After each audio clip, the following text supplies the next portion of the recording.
श्रीगणेशाय नमः। श्री उमामहेश्वराभ्यां नमः। श्री सरस्वत्यै नमः।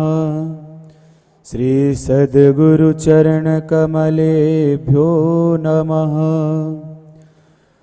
या देवी सर्वभूतेषु शक्तिरूपेण संस्थिता नमस्तस्यै नमस्तस्यै नमस्तस्यै नमो नमः। पूर्वात्पूर्व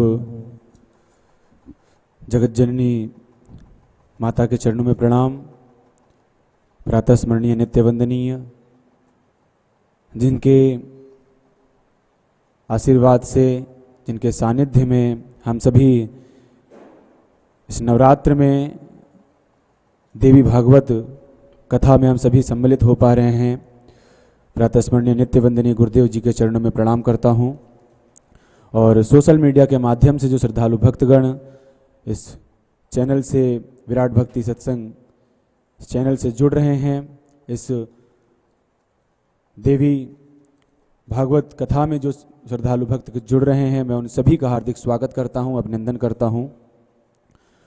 और जो भी लोग इस सोशल मीडिया के माध्यम से जुड़ पा रहे हैं, उन सभी से निवेदन भी है कि इसको ज़्यादा से ज़्यादा शेयर करें, ताकि इसका लाभ औरों को भी प्राप्त हो सके। और ज़्यादा विलंब ना करते हुए हम सभी आज के इस चतुर्थ दिवस में व्यास जी से प्रार्थना करेंगे, निवेदन करेंगे आज की इस कथा में हम सभी को इस कथा के माध्यम से जोड़ें, हम सभी को कृतार्थ करें। परम पूज्य व्यास जी महाराज।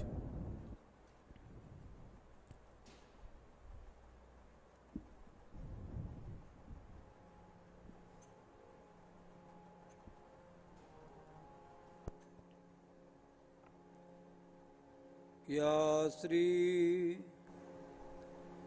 स्वयं सुकृतिनां भवने स्वलक्ष्मी पापात्मनां कृतधियां हृदये सुबुद्धि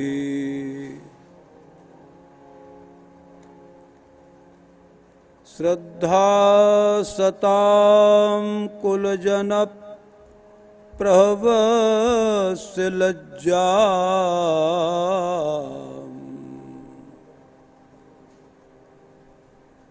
तां त्वां नतास्म परिपालय देवी विश्वम्।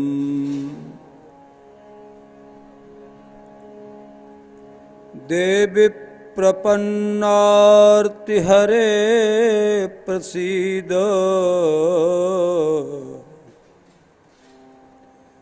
प्रसीद मातर्जगतोऽखिलस्य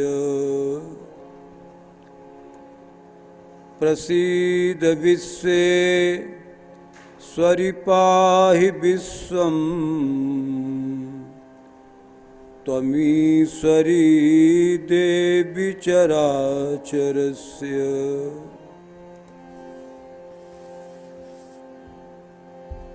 या देवी सर्वभूतेषु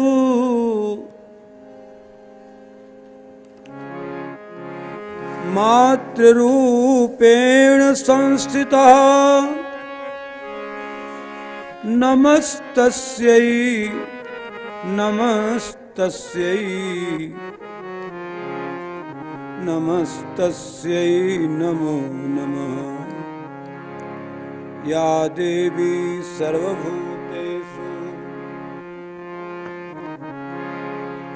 लक्ष्मीरूपेण संस्थिता नमस्तस्यै नमस्तस्यै नमस्तस्यै नमो नमः। नारायणं नमस्कृत्य नरं चैव नरोत्तमं देवीं सरस्वतीं व्यासं ततो जयमुदीरयेत्।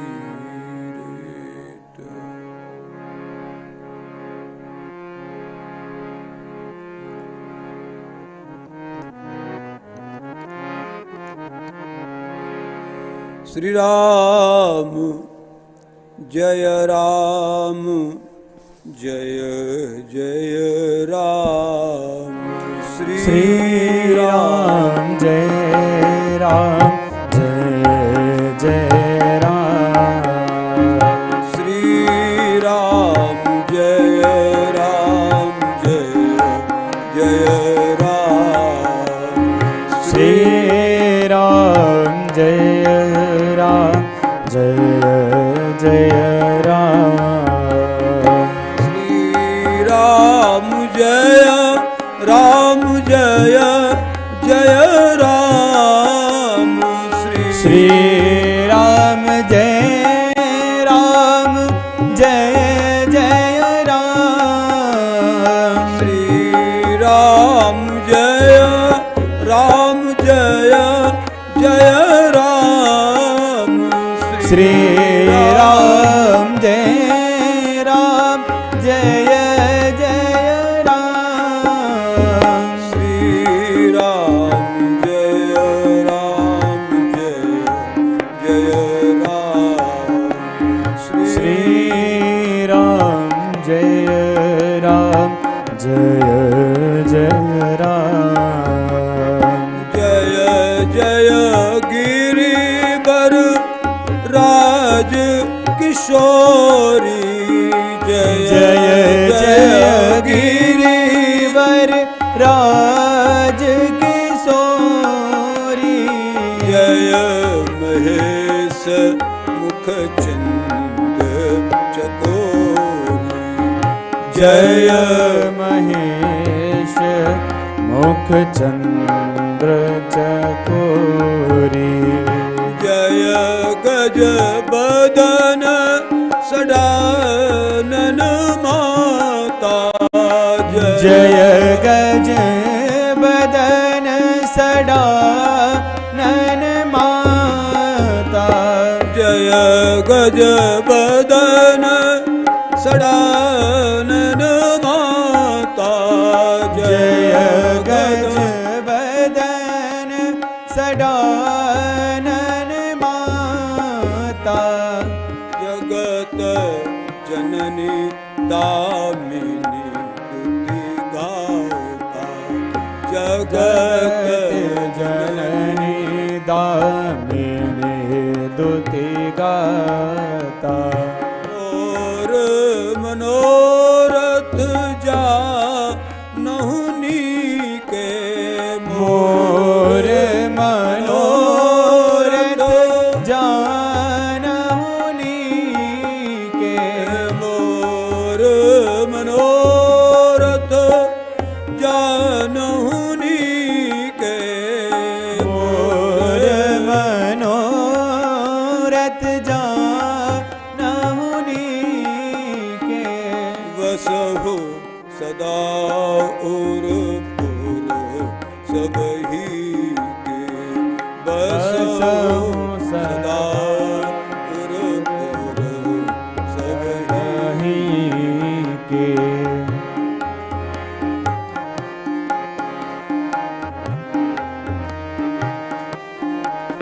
देवी पूजे पद कमल तुम्हारे। देवी पूजे पद कमल तुम्हारे। देवी पूजे पद कमल तुम्हारे। देवी पूज पद कमल तुम्हारे। सुर नर मुनि सब हुई सुखारे। सुर नर मुनि सब होए सुखारे। सुर नर मुनि सब होंगे सुखारे। सुर नर मुनि सब होए सखारे। श्री राम जय राम जय जय राम। श्री राम जय राम जय जय राम। श्री राम जय राम जय जय राम। श्री राम जय राम जय जय राम। श्री राम जय राम जय जय राम। श्री राम जय राम जय जय राम। श्री राम जय राम जय जय राम।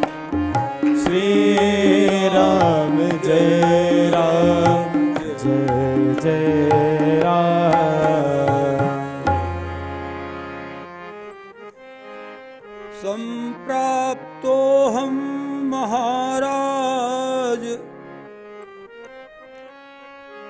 त्वत्पुरे च तदाज्ञया।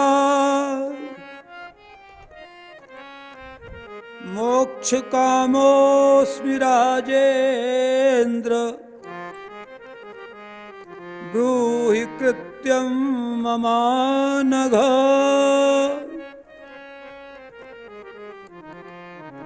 तपस्तीर्थव्रजे तपस्तीर्थप्रदेशाश्च स्वाध्यायस्तीर्थसेवनम् ज्ञानं वा वद राजेन्द्र। मोक्षप्रति च कारणम्।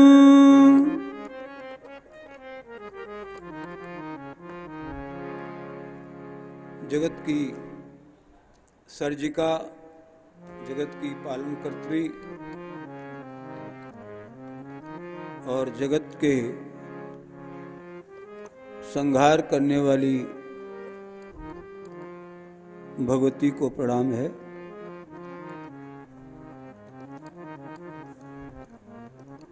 वैसे तो माँ के अनेक पीठ हैं भारतवर्ष में, लेकिन तीन जो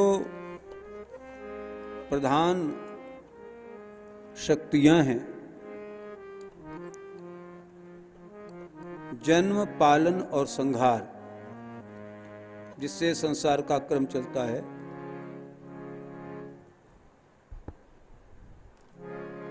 तो गुवाहाटी में जो माँ कामाख्या का पीठ है,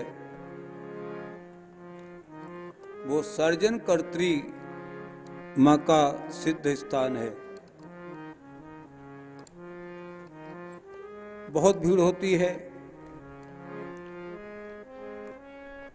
भगवत कृपा से कभी दर्शन का योग भी बना,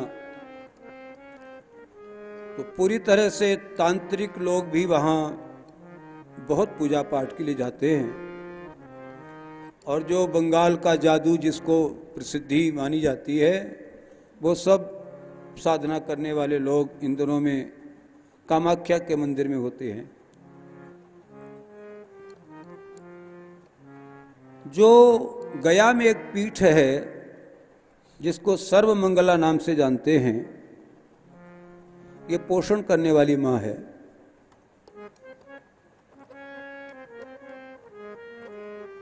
और तीसरा जो संहार कारिणी महाकाली है, उसका स्थान उज्जैन में है।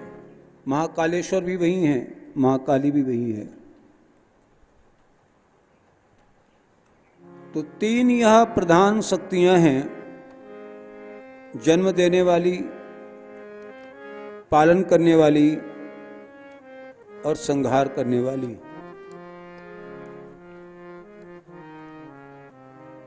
उस माँ को हम प्रणाम करते हैं। हमारे पथदर्शक, हमारी धड़कन में, हमारे रोम रोम में जिनकी कृपा, जिनकी करुणा समाई हुई है, ऐसे गुरुदेव को नमन है। इस देवी भागवत पुराण की कथा से सभी देश विदेशों में जुड़ने वाले लोगों का सबका स्वागत है और सबका अभिनंदन है।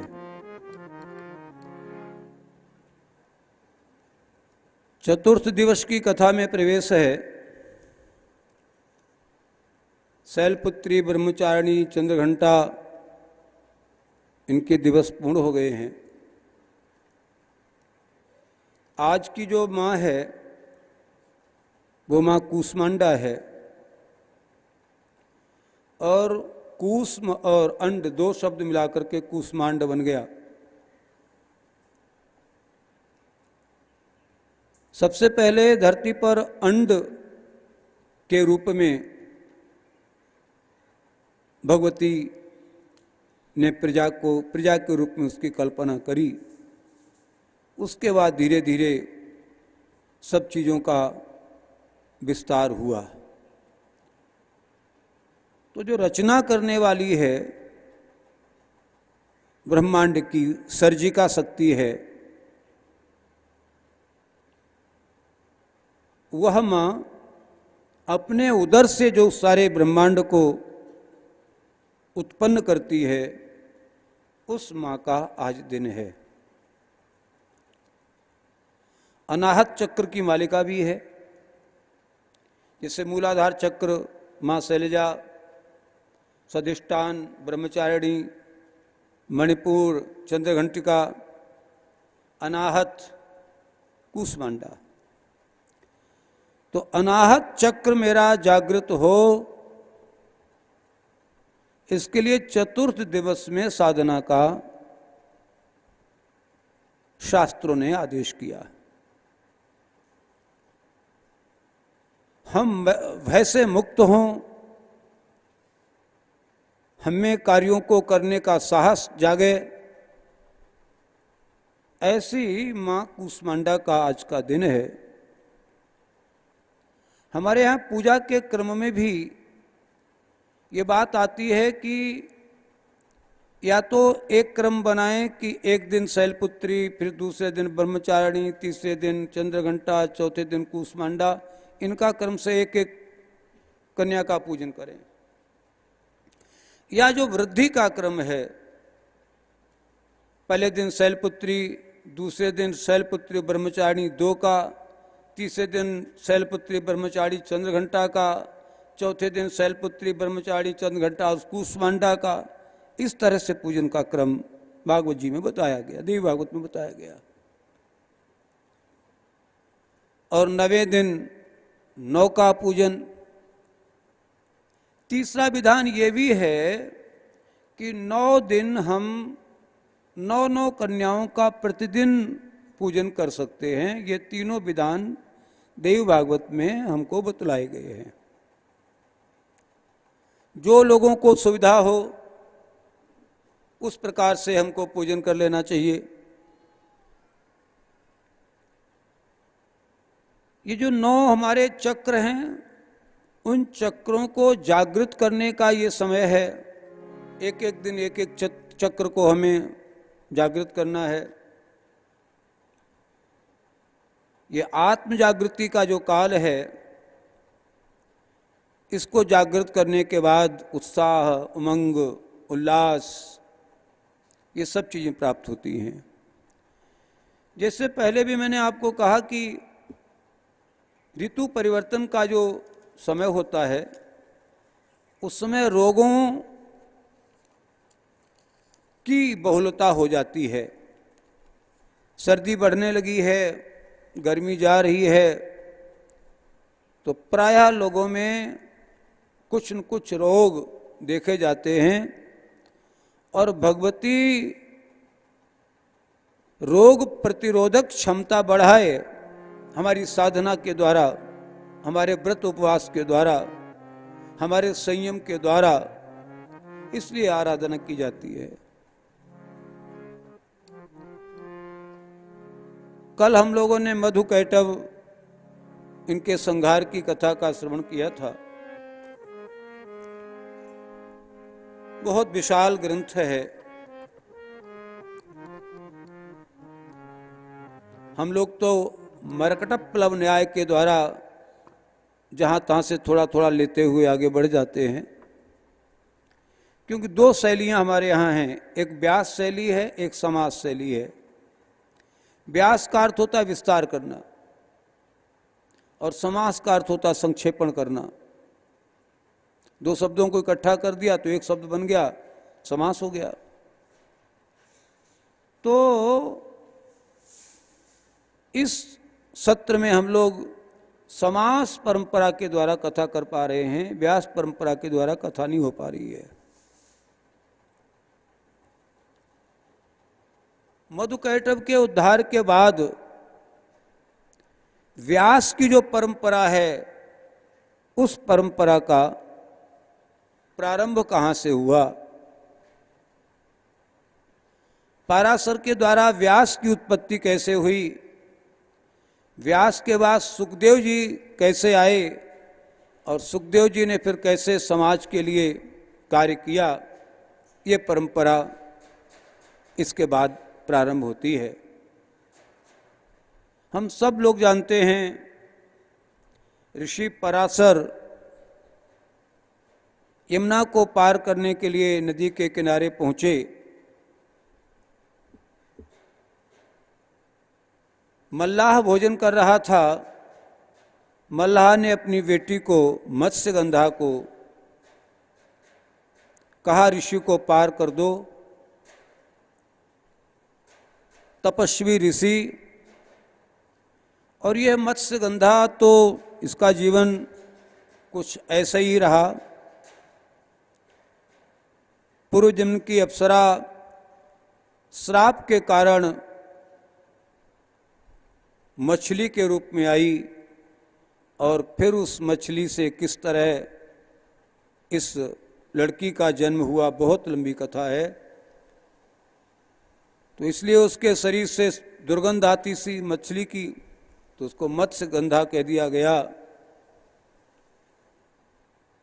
उसके योग से और पराशर के योग से व्यास जी की उत्पत्ति हुई। ये द्वीप पर पैदा हुए, इसलिए इनका नाम द्वैपायन हो गया। द्वीपो भवति द्वैपायन। व्यास जी बड़े तपस्वी थे, लेकिन इन्होंने एक बार एक गौरैया पक्षी को अपने नवजात अंडों से निकले हुए बच्चों को चुंगाते हुए देखा, लाड़ लड़ाते हुए देखा। तो व्यास जी के मन में एक बात आई कि गृहस्थ जीवन भी अच्छा है, जहां लोग बच्चों के साथ, उनकी किलकारियों के साथ, घर तो वही है जिसमें बच्चे हों, बिना बच्चों के घर कैसा। तो गौरैया के जोड़े को देखकर और उनके बच्चों को देख करके गृहस्थ का ध्यान व्यास को आया। भगवान शिव की आराधना की। इसलिए सुखदेव जी को शिव का अवतार माना जाता है, वो शिवावतार हैं। लेकिन एक मन में बात ये भी आए कि यह हम गृहस्थी कैसे चला पाएंगे, हम तो संत के प्रवृत्ति में रहे, बड़ा कठिन है मेरे लिए जीवन जी पाना। लेकिन फिर भी जो प्रभु की इच्छा तो एक बार व्यास जी महाराज बैठे हुए थे, सुबह का वक्त था, पूजा की तैयारी कर रहे थे। एक घृताची नाम की अप्सरा इनके सामने आई और व्यास जी ने उसको जैसे ही देखा तो अप्सरा को ये लगा कि इनकी आंख का जो देखना है कहीं मेरे लिए अहितकर न हो जाए, कहीं ये अपनी दृष्टि से मुझे भस्म ना कर दें। तपस्वी थे। घृताची नाम की अप्सरा व्यास को ठीक से समझ नहीं पाई।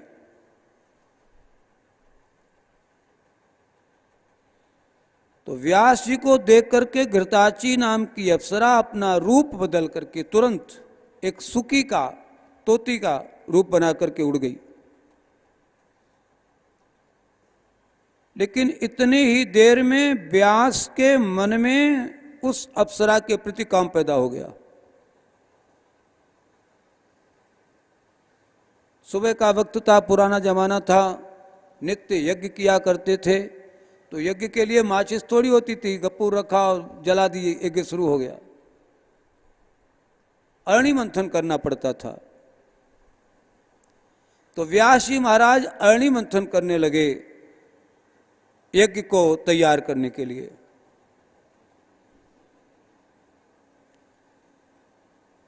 काम का बल बहुत अधिक है। हम सब लोगों ने भर्तृहरि को पढ़ा है। उनके 3 शतक हैं, श्रृंगार शतक, भक्ति का शतक और वैराग्य का शतक। मत्तेव कुंभदलने भुवि संति धीरा, केचिद प्रचंड मृगराज बधेपि दक्षः, किम तु ब्रवीम बलिनां पुरतः प्रसह्य, कंदर्प दर्प दलने विरला मनुष्यः। मत्तेव कुंभदलने भुवि संति धीरा। मतवाले हाथी के मद को नष्ट करने की क्षमता व्यक्ति में है। गजराज को भी बस में कर सकता है यह व्यक्ति। केचित प्रचंड मृगराज बधेपि दक्षः, जंगल के राजा शेर को भी अपने बस में कर सकता है, उसका भी वध कर सकता है। लेकिन व्यक्ति काम को बस में कर पाए ये बड़ा कठिन। काम बहुत बलवान है।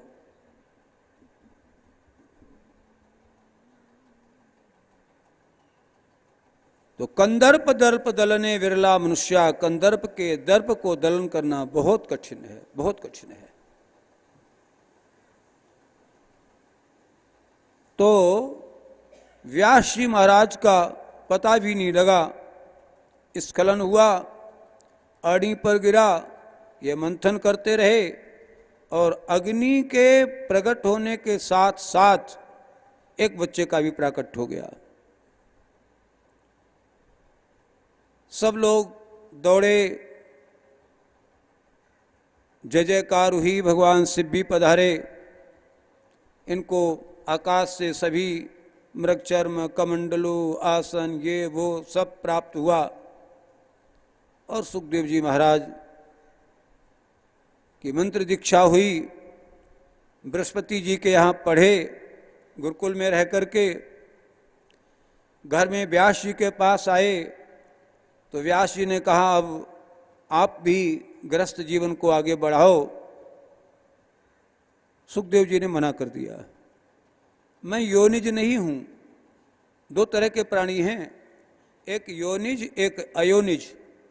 2 तरह की सृष्टि थी पहले, एक बिंदु सृष्टि और एक नाद सृष्टि।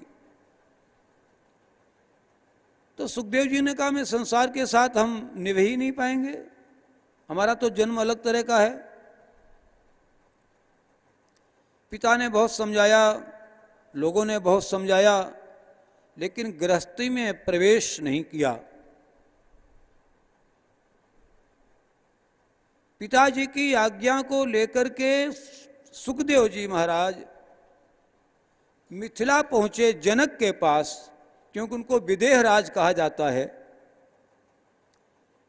विदेह ने नारद को भी ज्ञान दिया है और विदेह ने परमहंस सुखदेव जी महाराज को भी ज्ञान दिया। आप कल्पना करो, हैं तो राजा, हैं तो शुद्ध गृहस्थ, लेकिन बड़े बड़े ऋषि, बड़े बड़े सन्यासी, बड़े बड़े तपस्वी उनके यहाँ उनसे कुछ सीखने आते हैं। तो आज सुखदेव जी महाराज चल करके जनक जी के यहाँ पधारे और जनक को प्रणाम करते हुए बोले, संप्राप्तो हम महाराज त्वत्पुरे च तदाज्ञया।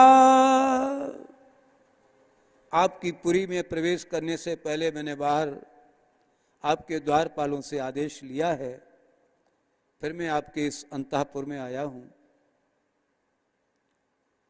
मोक्ष कामोस्मि, हम मुक्ति की कामना रखते हैं।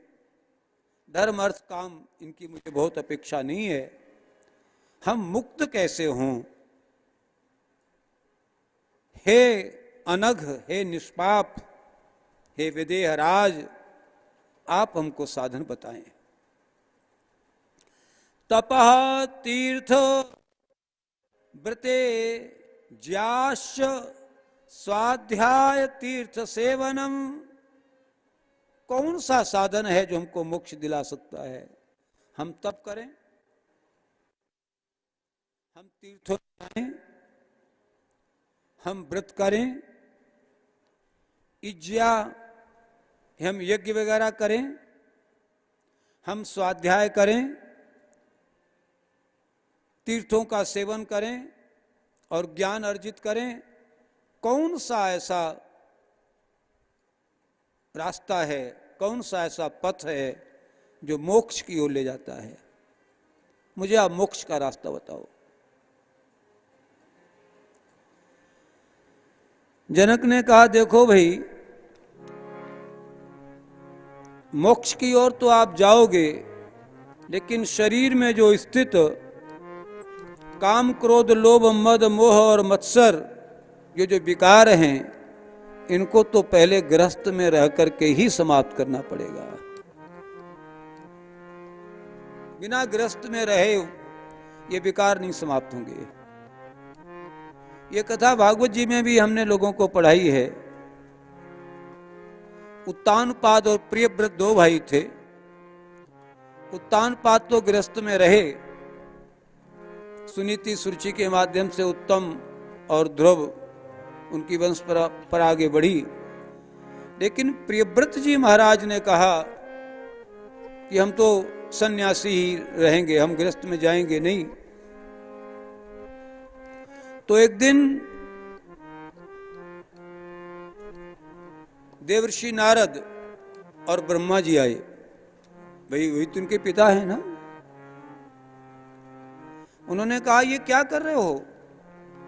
भयं प्रमत्तस्य वने स्वपि स्यात् यतः स आस्ते सह सट सपत्नः जितेन्द्रियस्य आत्मरतेर्बुधस्य गृहाश्रमः किं न करोत्यवद्यम्। भयं प्रमत्तस्य वने स्वपि स्यात्, जंगलों में जाने के बाद भी भय है कि तुमको ये 6 विकार परेशान करेंगे, लेकिन गृहस्थ में रह करके तुम इन 6 विकारों को जीत करके फिर भगवान को प्राप्त कर सकते हो। कैसे? यह सट सपतनान विजगीषमाणो गृहेषु निर्विश्य यतेत पूर्वम अत्येत दुर्गाश्रित ऊर्जतारीन क्षीणेषु कामम विचरेत विपश्चित। यह सट सपतनान विजगीषमाणो, ये 6 शत्रुओं को गृहस्थ जीत सकता है, सन्यासी नहीं जीत सकता।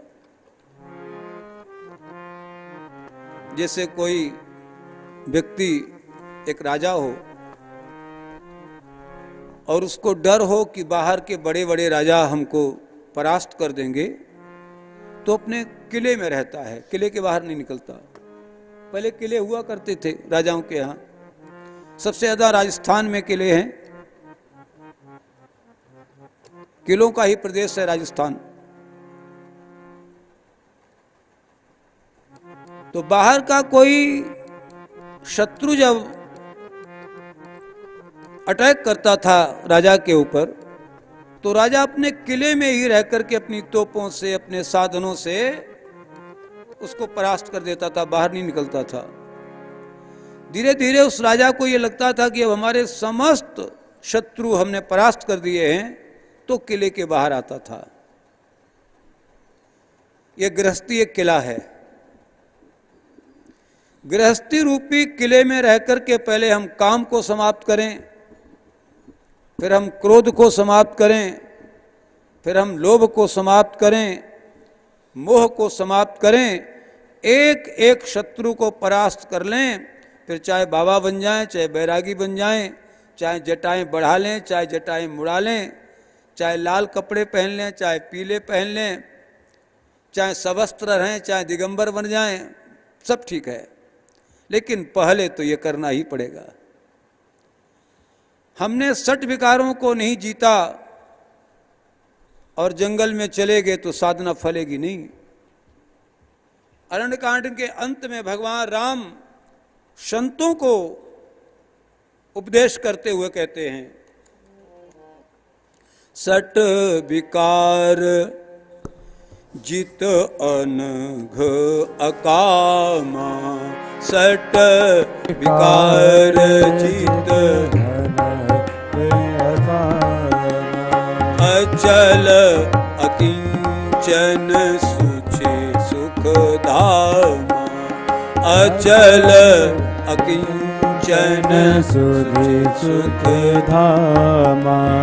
कहा प्रभु संतन के गुण कहूँ, कहा प्रभु संतन के गुण कहूँ, जिनते मैं उनके बस रहूँ, जिनते मैं उनके बस रहूँ, जिनते मैं बस रहूँ।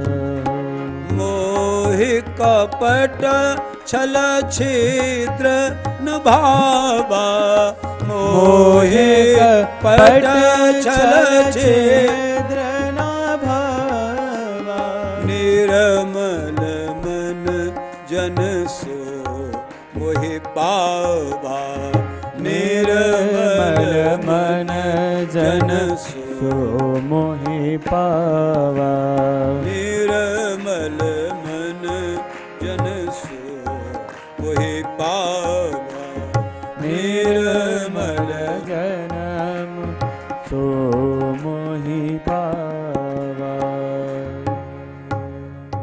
जनक जी महाराज ने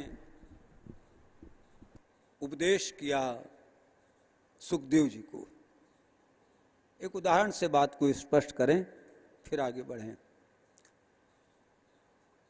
पुराना जमाना था, एक संत किसी गांव से निकले, दोपहरी का समय, प्यास लगी तो लोगों से कहा भैया पानी पिलाओ। तो लोग दौड़ करके गए, कुएं से बाल्टी भर के लाए, बाबा को पानी पिलाया। तो पानी में, जल में दुर्गंध आ रही थी, ऐसा लगता था इसमें कुछ गिर गया है। पूरे गांव में एक ही कुआं। तो संत ने कहा इस पानी में बड़ी दुर्गंध आ रही, क्या बात है भाई? तो लोगों ने कहा महाराज इसमें एक कुतिया के कई पिल्ले गिर गए। वो जा रही थी भागते हुए, पीछे से पिल्ले तो उसमें गिर गए। अब बहुत विशाल कुआं। तो बाबा जी ने कहा इतना बड़ा गांव है, इतना परिश्रम नहीं कर सकते, एक बार पानी सारा निकाल दो कुएं का। थोड़ा गंगा जल डाल दो, तुलसी दल डाल दो, जल पवित्र हो जाएगा, फिर पीने लग जाना। लोगों को बात समझ में आ गई, संत है ना, संत का उपदेश समझ में आ गया। संत जी ने जैसे ही पीठ फेरी निकले तो पूरा गांव दौड़ पड़ा रस्सी बाल्टी लेकर के, पूरा पानी निचोड़ दिया। एक व्यक्ति ने कहा बाबा जी कह गए थे तुलसी, बोले हाँ हाँ बिल्कुल याद है। सब दौड़ पड़े अपने अपने घरों में, पूरी तुलसी ले आए। फिर हो जाएंगी तुलसी, इसमें क्या है, पहले पानी तो ठीक हो जाए। सब तुलसी कुएं में आ गई। लोगों ने कहा याद है बाबा जी ने गंगा जल के लिए और कहा था, बोले हाँ बिल्कुल याद है। तो सब गंगा जल कुएं में, घर में गंगा जल नहीं रहा। 2-4 दिन के बाद बाबा जी लौटे, फिर वहीं रुके, फिर पानी पिया तो पानी में दुर्गंध आई। बाबा जी ने कहा मैंने कहा था आपने कुएं का पानी नहीं निकाला। बोले बिल्कुल निकाल दिया महाराज, एक बूंद नहीं बचा था। बाबा जी ने कहा तुलसी और गंगा जल उसमें कुछ डाला। बोले महाराज पूरे गांव में एक तुलसी का पत्ता नहीं मिलेगा, एक बूंद गंगा जल नहीं मिलेगा, सब कुएं में है। और बोले उसमें जो पिल्ले गिर गए थे उनको निकाला कि नहीं निकाला। वो आप कहे नहीं गए थे, कह जाते उनको भी निकाल देते। तो बाबा जी ने कहा जब तक पिल्ले पड़े रहेंगे कुएं में, चाहे आप तुलसी डालो चाहे गंगा जल डालो, कुछ फर्क नहीं पड़ने वाला। आवश्यकता तो है कि पहले उनको निकाला जाए तो पानी अपने आप ठीक हो जाएगा। तो 6 विकार जित अनघ अकामा, पहले 6 विकार जीतने की आवश्यकता है। फिर आप चाहे जहाँ गृहस्थी में रहो, चाहे वानप्रस्थ रहो, चाहे सन्यास बन करके रहो, सब ठीक है, लेकिन पहले तो इनको निकालना पड़ेगा। भाई छत पर जाना है तो सीढ़ी का प्रयोग करना पड़ेगा कि नहीं करना पड़ेगा। ऐसा तो नहीं कि एक पांव यहाँ रखो एक पांव छत पर रखो, चोट लगेगी। तो पहला तो ब्रह्मचर्य है, पहली सीढ़ी है, फिर गृहस्थ है, फिर वानप्रस्थ है, तब कहीं सन्यास है ना। और जो लोग सीधे सीधे सन्यास में चले जाते हैं वो कठिन है, निर्वाह कर लें अच्छी बात है, लेकिन कई लोगों से भूल हो जाती है, पतन होता है और समाज को फिर उनका लाभ नहीं मिलता, समाज को हानि होती है। जनक ने कहा देखो भैया बड़ा लंबा चौड़ा कर्म कांड है, सुकाष्ट चत्वारिंशद्वयी संस्कारा वेद बोधिता चत्वारिंशद गृहस्थस्य प्रोक्तास्तत्र महात्मभिः। सुखदेव जी महाराज, वेदों में 48 संस्कारों की बात आई है। हम तो 16 संस्कार ही जानते हैं जन्म से लेकर के मृत्यु तक, लेकिन वेदों ने तो 48 संस्कारों की बात की है, 48, जिसमें 40 संस्कार केवल गृहस्थों के लिए हैं और 8 जो संस्कार हैं वो सन्यासियों के लिए हैं। तो जो मुक्ति की कामना करने वाले लोग हैं उनको समदम सहित 8 संस्कार कहे गए हैं। तो मेरी तो राय ये है कि आप पहले गृहस्थी में ही जाएं। गृहस्थी एक ऐसा किला है जिस किले में रह करके अपने को सुरक्षित रखते हुए और फिर भगवत प्राप्ति हो सकती है। हमारे यहाँ पहले ऋषि परंपरा में भी वशिष्ठ हैं तो अरुंधति है उनके साथ में, सुदामा है तो सुशीला उनके साथ में है। गृहस्थ जीवन को ही सबका मेरुदंड कहा गया, ये सब लोग मानते हैं इस बात को। अगर मेरुदंड है तो गृहस्थ आश्रम ही है। गृहस्थ से ही वानप्रस्थ पलता है, गृहस्थ से ही सन्यासी पलता है, गृहस्थ से ही ब्रह्मचारी पलता है। महाराज श्री से हमने कभी सुना था, जो ब्रह्मचर्य आश्रम है वो जोड़ने के लिए है, जो गृहस्थ आश्रम है वो घटाने के लिए है, और जो वानप्रस्थ आश्रम है वो गुणा, कई गुणा और सन्यास आश्रम है वो भाग है। जब बच्चा प्राइमरी में पढ़ने जाता है तो सबसे पहले उसको जोड़ना सिखाया जाता है, 1 और 1 2 जोड़ो। ये जो ब्रह्मचर्य आश्रम है ये जोड़ने के लिए है। विद्या को जोड़ो, बल को जोड़ो, श्री को जोड़ो, संयम को जोड़ो, जोड़ने के लिए संग्रह करो, सब चीज़ों का संग्रह करो, जो भी अच्छी चीज़ें हैं सब संग्रह करो। तो ये ब्रह्मचर्य है। और गृहस्थ में जाकर के जो हमने संग्रह किया है उसको परिवार में बांटें, यह गृहस्थ है। और इसके बाद जो वानप्रस्थ है, उस वानप्रस्थ में हमारे पास जो पुण्य हैं उनको हम कई गुना बढ़ाएं, कई गुना बढ़ाएं। और कई गुना बढ़ा करके फिर जब हम सन्यास में पहुँचें तो उनको अलग अलग भाग दे करके लोगों को दें, उनको लाभ पहुँचे, हमारी ज्ञान का, हमारे तप का, हमारी साधना का, हमारी योग्यता का। आप लोग याद रखें या ना रखें, हमारे यहाँ ब्रह्मचारी 4 तरह के, गृहस्थ 4 तरह के, वानप्रस्थ 4 तरह के और सन्यासी भी 4 तरह के। संक्षेप में थोड़ी सी चर्चा कर लेते हैं। 3 दिन तक मनसा वाचा कर्मणा जो ब्रह्मचर्य का पालन करे वो ब्रह्मचारी। 1 वर्ष तक मनसा वाचा कर्मणा ब्रह्मचर्य का पालन करे ब्रह्मचारी। विद्या पर्यंत जो ब्रह्मचर्य का पालन करे वो उससे अच्छा ब्रह्मचारी। और जीवन पर्यंत जो ब्रह्मचर्य का पालन कर ले, जैसे पितामह भीष्म, जैसे महाराज हनुमान जी, तमाम लोग हुए, वो नैष्ठिक ब्रह्मचारी। 4 तरह की 4 सीढ़ियां हैं ब्रह्मचर्य में। गृहस्थ भी 4 तरह के, बड़े सामान्य से गृहस्थ वो हैं जो कृषि या वाणिज्य के द्वारा अपना गृहस्थ पालन करें, वो प्रथम सामान्य गृहस्थ।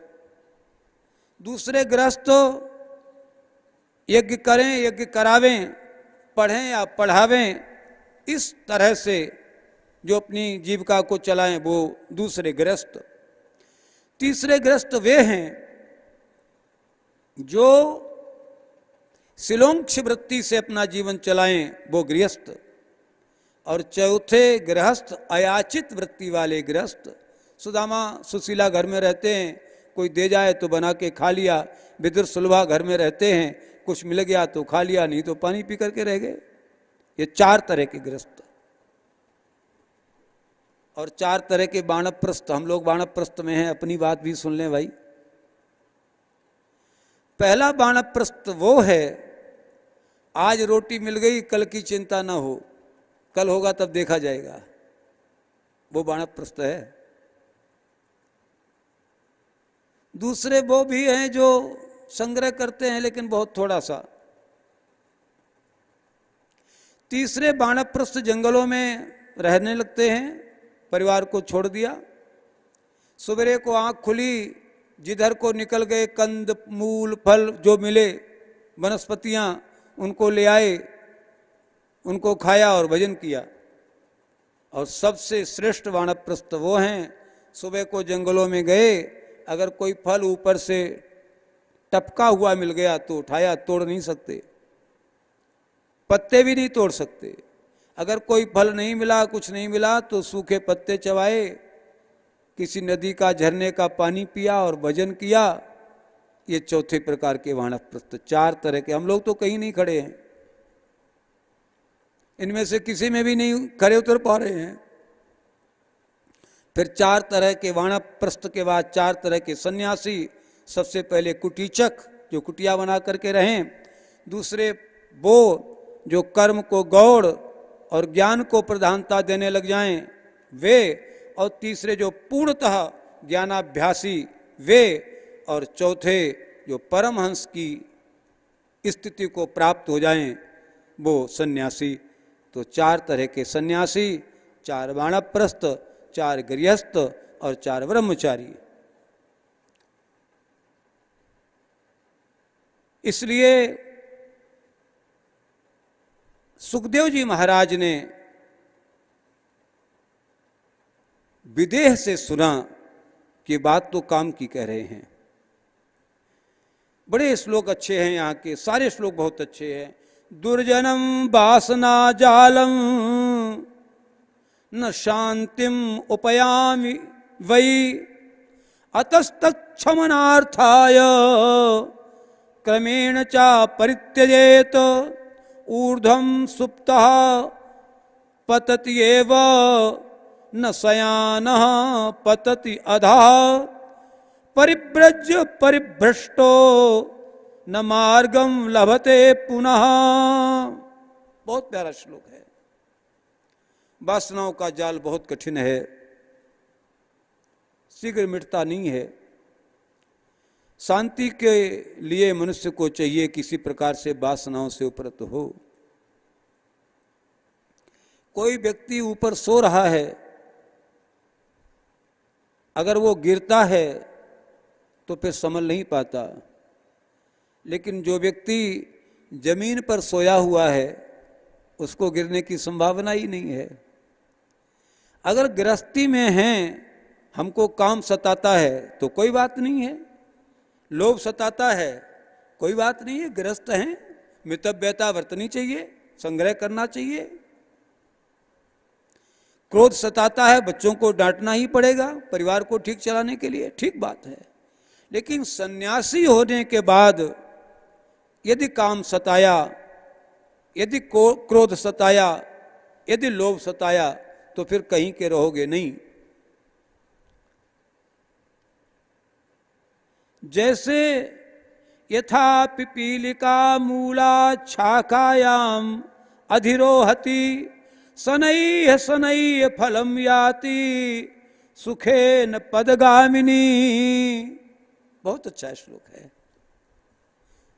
जैसे कोई चींटी वृक्ष की जड़ पर चढ़ती है और फिर धीरे धीरे धीरे धीरे लास्ट में अंत तक वृक्ष पर पहुंच जाती है, और फिर जब चाहती है तो धीरे धीरे धीरे धीरे सुखपूर्वक नीचे भी उतर करके चली आती है।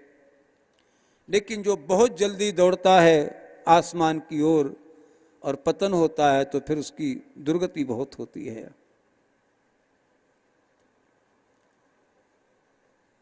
इसलिए गृहस्थ आश्रम में रहते हुए व्यक्ति को चाहिए कि वह अपने ऊपर ठीक से धीरे धीरे कंट्रोल करे, और कंट्रोल करके बाद में भगवान को प्राप्त हो। भागवत जी में सुखदेव जी सदैव 16 वर्ष के ही रहते, ये प्रमाण है। देवी भागवत जी में विदेह के कहने से सुखदेव जी महाराज गृहस्थ में प्रवेश करते हैं, और गृहस्थ में प्रवेश करके इनकी वंश की परंपरा भी आगे बढ़ती है, और बाद में पुनः ये संत के रूप में अपने जीवन को आगे बढ़ाते हैं। अब आप लोगों को भ्रम हो रहा होगा कि ये 2 तरह की कथा कैसे हो गई। देखो, कथा में सदैव अलग अलग कल्पों का, क्योंकि कल्प बहुत हुए हैं, अनेक बार रामावतार हुआ, अनेक बार कृष्णावतार हुआ, अनेक बार त्रेता आया, अनेक बार सतयुग आया, अनेक बार द्वापर आया, अनेक बार कलयुग आया। तो प्रत्येक कल्प में अलग अलग युग आते हैं, और प्रत्येक युग में अलग अलग अवतार होते हैं। वही अवतार में प्रहलाद की लीला कुछ अलग है, और वही दूसरे अवतार में प्रहलाद की लीला कुछ अलग है। उसी अवतार में राम जी की कथाएं कुछ अलग हैं, और अगले कल्प के अवतार में जब राम अवतार हुआ तब उनकी कथाएं कुछ अलग हैं। तो कल्प भेद के आधार पर कथाओं में भेद हो जाता है। इसलिए ऐसा भ्रम हम लोगों में नहीं आना चाहिए। सुखदेव जी महाराज ने पितरों की जो पीवरी नाम की कन्या थी उससे विवाह किया। कृष्ण, गौरप्रभ, भूरी और देवश्रुत नाम के इनके 4 संतानें हुई और इनके वंश में आगे चल कर के कीर्ति नाम की एक कन्या भी हुई। उस कन्या का विवाह इन्होंने विभ्राज के पुत्र अणु के साथ कर दिया। इस प्रकार से इनकी वंश की परंपरा आगे चलती है। समय तो पूर्णता की ओर जा रहा है। 2 बार भगवती को हम याद करते हैं, उनकी कृपा को याद करते हैं। उनकी करुणा, उनकी कृपा हम सब पर बनी रहे। भगवती हमारे ऊपर अनुग्रह करती रहे। इसी तरह गुरुदेव की कृपा बनी रहे और हम सब लोग इस तरह के कार्यक्रमों से अपने को लाभ लेते रहें। आज मैं कक्षा में बता रहा था कि 2 साधन हैं भगवान की प्राप्ति के। एक साधन है ध्यान और एक साधन है कथा। तो ध्यान वाला साधन कठिन है, नहीं जल्दी हो पाता है। कथा का साधन सबसे सरल है। या निर्वृत्ति तन्वृताम तत्पाद पद्म ध्यानात् भवज्जन कथा श्रवणेन वास्यात्। तो या तो हम ध्यान के रास्ते को अपना लें, ध्यान के रास्ते पर नहीं जा पाते तो कम से कम हम कथा के माध्यम से भगवान की ओर आगे बढ़ सकते हैं। हम 2 बार भगवती को याद करते हुए आज की कथा को विरमित करेंगे।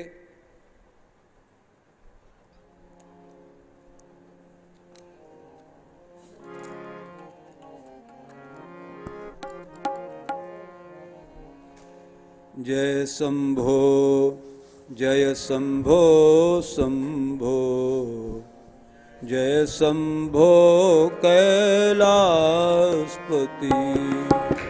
जय शंभो जय शंभो शंभो, जय शंभो कैलाशपते। जय शंभो जय शंभो शंभो, जय शंभो कैलाशपति। जय शंभो जय शंभो शंभो, जय शंभो कैलाशपते। जय गिरिजा जय गिरिजा गिरिजा, जय गिरिजा माँ पार्वती। जय गिरिजा माँ गिरिजा गिरिजा, जय गिरिजा माँ पार्वती। जय शंभो जय शंभो शंभो, जय शंभो कैलाशपति।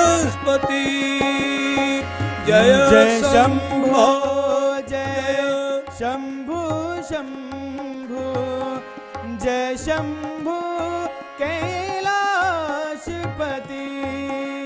जय गिरिजा माँ गिरिजा गिरिजा, जय गिरिजा माँ पार्वती। जय गिरिजा जय गिरिजा गिरिजा, जय गिरिजा माँ पार्वती। जय शंभो शंभो शंभो, जय शंभो कैलाशपति। जय शंभो जय शंभो शंभो, जय शंभो कैलाशपति।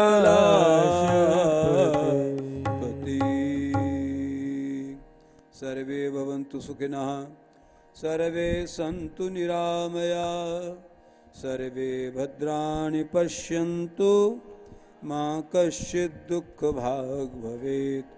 शान्तिः शांति शांति। ओम। बोलिए परम्बा जगदम्बा मैया की, सद्गुरुदेव जी महाराज की।